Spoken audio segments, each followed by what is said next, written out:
Bonjour, chers amis téléspectateurs. C'est avec une très grande joie que ce matin, je vais vous parler de la parole de Dieu, de la parole de la vie. Ah oui, la Bible dit, au commencement était la parole, et la parole était avec Dieu, et la parole était Dieu. Amen. Mais avant toute chose, nous allons demander au Saint-Esprit de nous aider. Vous savez bien que sans le Saint-Esprit, nous ne pouvons rien et nous ne valons rien. Prions. Cher Saint-Esprit de Dieu, voici les moments où nous voulons que tu puisses nous conduire. Nous voulons que tu puisses nous parler. Nous avons besoin que tu puisses nous édifier. Puisses-tu parler au peuple de Dieu. Puisses-tu te révéler à chacun de nous. Dans le doux et précieux nom de Jésus-Christ. Amen. Amen. Vous savez bien que sans le Saint-Esprit, nous ne valons rien, nous ne pouvons rien. Jésus a dit, sans moi, vous ne pouvez rien. Amen. Aujourd'hui, j'aimerais vous parler de la prière. Moi, je vais parler de la prière. Et moi, je vais quelques images un peu pour que vous puissiez comprendre l'importance de la prière. C'est une grosse erreur de négliger la prière. C'est une grosse erreur. Et moi, j'appelle la prière l'arme fatale. La prière, c'est l'arme que Dieu nous a donnée. Alors, j'aimerais dire, prier, c'est comme une voiture qui fait le plein d'essence. Vous pouvez être pressé dans vos activités ou dans votre voyage, mais vous avez intérêt à faire le plein d'essence. Nous sommes en France où le pays est très organisé, bien sûr, où à chaque kilomètre, à un certain kilomètre minimum, il y a des stations d'essence. Mais dans certains pays, si vous aviez oublié de faire le plein d'essence, vous pouvez être sûr que votre voyage ne va pas se terminer. Donc vous avez intérêt, bien que vous soyez pressé, de faire le plein d'essence pour aller loin. C'est un peu ça, prier. Prier, c'est faire le plein d'onction. Prier, c'est passer du temps dans la présence de Dieu, passer le temps auprès de Dieu pour être fortifié intérieurement. Vous voyez, la prière vous fortifie intérieurement. La parole de Dieu dit, celui qui parle en langue s'édifie lui-même. Et moi, je considère à juste titre le parler en langue et la louange comme deux activités qui sont équivalentes. Vous me direz, Bishop Eli, moi je ne parle pas en langue. Si vous ne parlez pas en langue, vous pouvez louer Dieu. Vous pouvez chanter à la gloire de Dieu. Je suis convaincu que celui qui veut prier peut prier et a le temps pour prier. Ne négligez jamais la prière dans votre vie. Et prier, c'est comme recharger votre portable. Et nous avons un problème sérieux. J'ai des gens, même des chrétiens qu'on appelle souvent, on n'arrive pas à les joindre parce que très souvent, ils me disent leur portable n'est pas rechargé. Ils me disent qu'ils n'ont pas eu le temps de recharger leur portable. Et je ne sais pas pour vous, mais ne pas avoir son portable aujourd'hui rechargé peut coûter à certaines personnes même leur vie et à certaines personnes même beaucoup d'argent. Surtout quand vous êtes un homme d'affaires ou si vous faites une activité dans le domaine de la sécurité, vous devez veiller à ce que votre portable soit rechargé. Voyez, et je connais l'une des meilleurs conseils, les gens rechargent leur portable la nuit. Pendant que tout le monde dort, ils rechargent leur portable. C'est ça un peu l'image de la prière. Nous avons besoin d'être en connexion avec le Saint-Esprit. Voyez, sans lui, nous ne pouvons rien. Quelle que soit votre expérience, quelle que soit votre connaissance, quelle que soit votre spiritualité, je peux vous dire, sans Jésus, le diable va vous vaincre. N'oubliez pas que le diable était un archange et qu'il a une certaine puissance. Ne le sous-estimez pas et ne le surestimez pas. Nous sommes plus forts que lui parce que celui qui est en nous est plus fort que celui qui est dans ce monde. Mais sans le Saint-Esprit en nous, l'ennemi va nous vaincre, va nous détruire. Vous avez besoin du Saint-Esprit. Et prier, se recharger. C'est recharger la batterie. C'est recharger la batterie pour avoir l'onction nécessaire. Vous voyez, remarquez bien que Jésus, dans tous les problèmes qu'il avait sur terre, c'est par le Saint-Esprit qu'il a pu le résoudre. Quand il fallait payer les impôts, il n'avait pas d'argent. Je ne sais pas si cela ne vous arrive pas de manquer de quelque chose. Vous voyez, Jésus lui-même, le Fils de Dieu, n'avait pas d'argent. Mais qu'est-ce qui s'est passé? Dans le monde visible, il n'avait pas d'argent. Mais dans le monde invisible, il avait l'argent. Il avait le Saint-Esprit. Quand vous avez le Saint-Esprit, vous avez tout avec vous. Et quand on lui a demandé, mais tu ne payes pas les impôts, le Saint-Esprit était là. Il était assez chargé d'onction pour être en connexion avec le Saint-Esprit.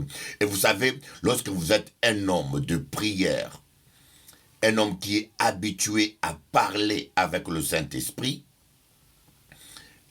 si vous développez cette faculté, cette habilité, je vous dis, il y aura des moments où vous serez instantané en connexion avec le Saint-Esprit face à un problème.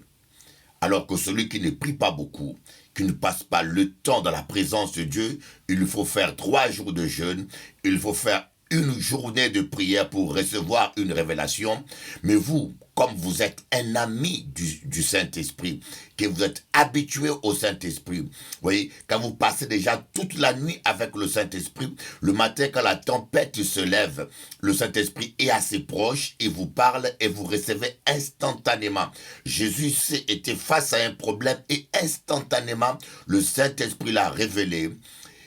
La solution, il a envoyé Pierre aller au bord de la mer, mettre sa main à la plage, attraper un poisson, et dans la bouche du poisson, il y avait de l'or. C'était le Saint-Esprit. Quand il fallait rentrer à Jérusalem, il n'avait pas de voiture, il n'avait pas de chameau, il n'avait rien. Mais il était assez en communion avec le Saint-Esprit. Il a dit à Pierre, allez dans tel endroit, vous allez rencontrer quelqu'un qui a un agneau, que personne n'est jamais monté dessus. Et prenez cet anneau. Et s'il vous demande pourquoi vous le prenez, dites-leur que le maître en a besoin. Dites-moi, n'est-ce pas merveilleux? N'est-ce pas merveilleux, mon ami? Lorsque vous êtes un enfant de Dieu et vous passez le temps dans la prière, vous passez le temps dans la présence du Saint-Esprit. Oh, nous en avons besoin. Surtout nous qui sommes dans le ministère, nous en avons besoin. Ce message sur la prière, je le partage surtout avec les gens qui sont dans le ministère. Pour que vous puissiez comprendre l'importance de la prière. Avant de continuer, on va lire un passage dans Matthieu chapitre 14, à partir du verset 22 et 23. Ensuite, il obligea les disciples à remonter dans la barque et à le précéder sur l'autre rive, pendant qu'il renverrait les foules. On va lire plutôt le verset 23 qui est le plus important. Après les avoir renvoyés, il monta sur la montagne pour prier à l'écart. Et le soir venu, il était là seul. Après les avoir renvoyés, il monta sur la montagne pour prier à l'écart. Et le soir venu, il était là seul. Jésus, c'était la coutume de Jésus de prier. Jésus renvoyait la foule pour avoir le temps pour prier. Jésus prenait le temps de prier, mes amis. Homme de Dieu, si vous voulez vivre la victoire, si vous voulez expérimenter le succès, si vous voulez triompher du péché, Jésus a dit veillez et priez afin de ne pas tomber dans la tentation. Voyez, c'est la prière qui est la clé Vous voulez vivre une vie de sainteté, c'est la prière. Vous voulez entrer dans votre destinée, c'est la prière. Vous voulez vivre la gloire de Dieu, c'est la prière, mes amis. Rien n'est plus important que la prière. Rien n'est plus important que la prière, mes amis. Bien sûr, quand je parle de la prière, c'est la prière d'un serviteur, la prière d'un enfant de Dieu. Et quand je parle de la prière d'un enfant de Dieu, je parle de celui qui vit dans la sainteté. Voyez, rappelez-vous, Agar avait crié et pleuré, Dieu n'avait pas entendu la voix de Agar. Mais lorsque Ismaël pleura, Dieu a entendu la voix d'Ismaël. Parce que Ismaël était dans l'alliance avec Abraham. Dieu avait fait alliance avec Abraham au sujet d'Ismaël. Et à première condition, Dieu avait fait alliance avec Abraham au sujet d'Ismaël. Et deuxième condition, Ismaël avait un cœur d'enfant. C'est la prière d'un enfant qui touche le cœur de Dieu. Si vous voulez vraiment que votre prière monte, vous devez entrer dans l'alliance. Entrer dans l'alliance, c'est nous maintenant, nous rentrons dans l'alliance pas par Abraham, mais par le sang de Jésus. Nous sommes dans l'alliance de Dieu. Et la deuxième chose, nous devons changer de cœur. Voyez, la Bible dit que la prière du méchant est en horreur, est une abomination à l'Éternel. Je vais présenter ce verset qui est là. J'espère que vous allez voir cela. Ce verset qui dit, pas exactement cela, mais qui exprime cette pensée. La prière du méchant est en abomination à l'Éternel. Voyez? Donc vous devez avoir un cœur bon. Changer de cœur. Dire Seigneur, donne-moi un cœur bon. Donc la prière n'est pas une option. Jésus était prêt à renvoyer la foule.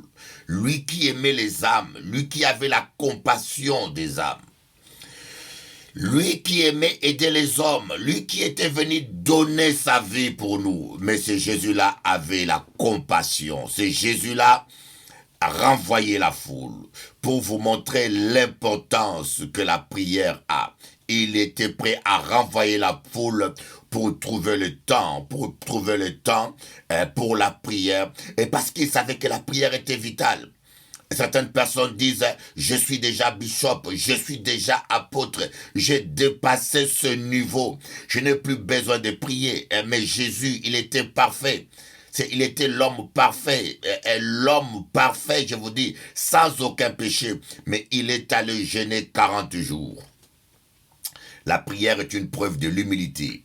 La prière est une preuve d'amour et une preuve de l'humilité. Une preuve d'amour, pourquoi? Quand nous prions, nous prouvons à Dieu que nous l'aimons. Nous prouvons à Dieu que nous avons besoin de passer du temps devant sa présence. Vous voyez, la prière, c'est ça. Comme David dit, je demande à l'Éternel une chose que je désire ardemment, habiter toute ma vie dans le parvis de l'Éternel pour contempler sa gloire et sa magnificence. Et la prière aussi est une preuve de l'humilité. On s'humilie devant Dieu parce qu'on a conscience qu'on dépend de lui. On lui dit tous nos projets. On dit confie à l'Éternel tes projets et ils se réaliseront. Voyez, quand vous voulez commencer une journée, vous soumettez à Dieu tous vos projets de la journée et Dieu mettra sa main et ces projets vont se réaliser. La prière, mes amis, la prière. La prière, c'est la clé de la victoire. Nous allons passer un moment de pub et je vous parlerai du deuxième aspect de l'importance de la prière, de l'importance de la prière, des différents types de prières et de manières de prier.